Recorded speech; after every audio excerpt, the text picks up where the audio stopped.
Receiving this award is an enormous honor for me.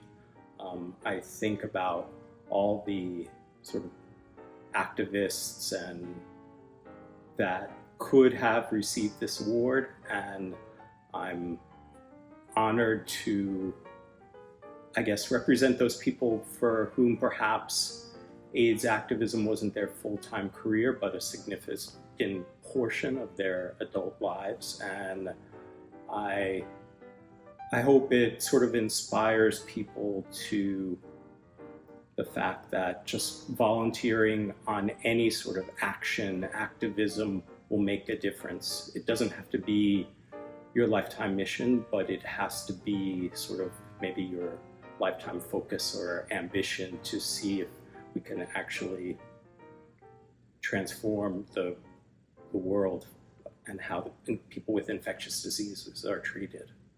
We were motivated by the fact we were building something new, something that we hoped would be around as long as it would be necessary to have something like TAG around. We actually got office space, which, was not, I guess, ACT UP sort of had office space, but it was different. There was a little bit more of a focus on sort of the infrastructure of the organization and building not just a movement, but building an organization that could sustain itself through a very difficult fight.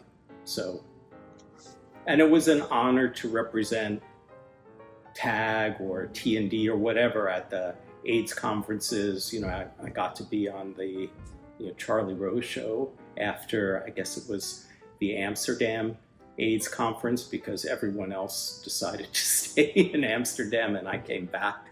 But anyway, so it was an honor to represent the organization, and there were lots of things that volunteers like myself could do.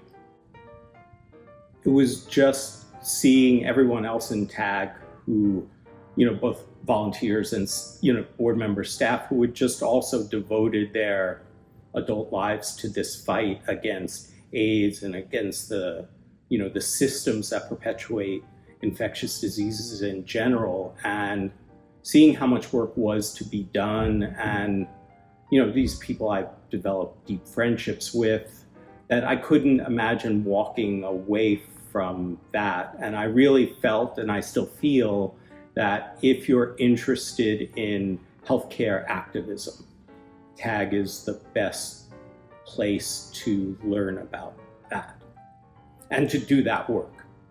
And so there was no alternative organization I could see myself aligning myself to, even though there's certainly lots of important places to volunteer, etc.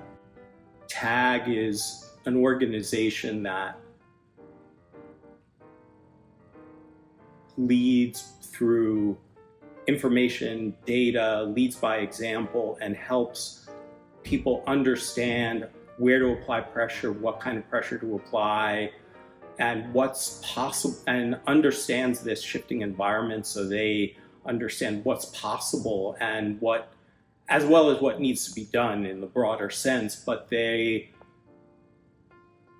have been making change for, decades, and are, I think, one of the best organizations to continue to find ways to make change in this unprecedentedly toxic and challenging environment.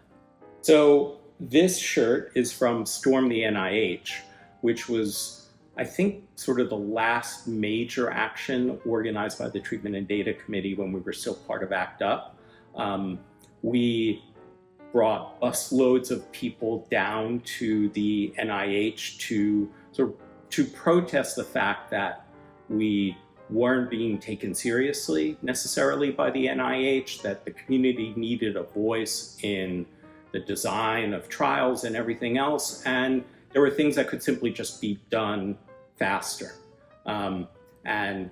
This was the beginning of a long, sort of complicated relationship with the NIH and Tony Fauci in particular, and I was happy to be one of the organizers of that event helping with everything from the logistics of renting buses to, communicating to people about how to get down to the event, hotels, all that stuff, as well as, signs, chants, leaflets, content, all those things. And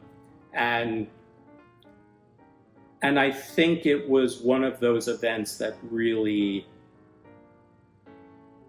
changed the NIH's impression of ACT UP. It showed how informed we were, how serious we were, and how the community had our back, which I think it was easy to sort of view ACT UP as kind of this something at the fringes, rather than sort of a mainstream part of, certainly at that time, sort of gay America, but in the broader community of people impacted by HIV. And I think it, we were no longer a fringe organization, I think, after that. So I think the easiest way to get involved is still actually through joining a political campaign.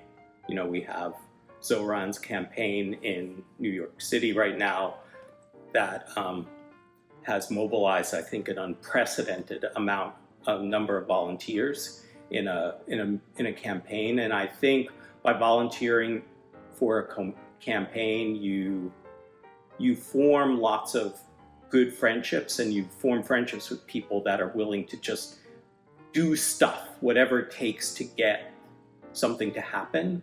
And so with that, you can hopefully find your friend group and redirect your energy towards some other organization. To be honest, I think it's maybe a little harder now to volunteer on the sort of AIDS activism side than it might have been, in 1990, but there are still things that people can do.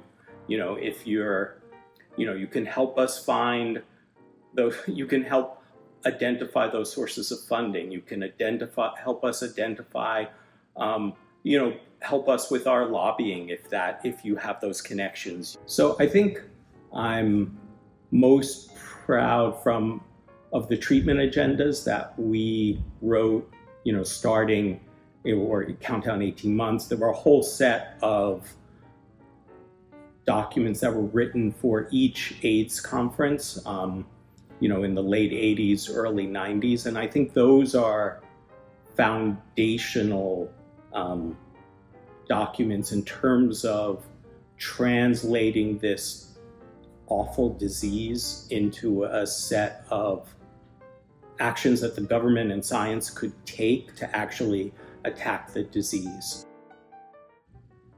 We don't have to convince real scientists, and I use that word very carefully, of the need to invest in infectious disease and vaccines. And we do not have to convince people that funding for research is incredibly important. Now, there's a lot of ideologues that have taken over the decision-making, but in terms of the scientific community, we don't have to win those hearts and minds. And that was a decades-long process to win over those hearts and minds.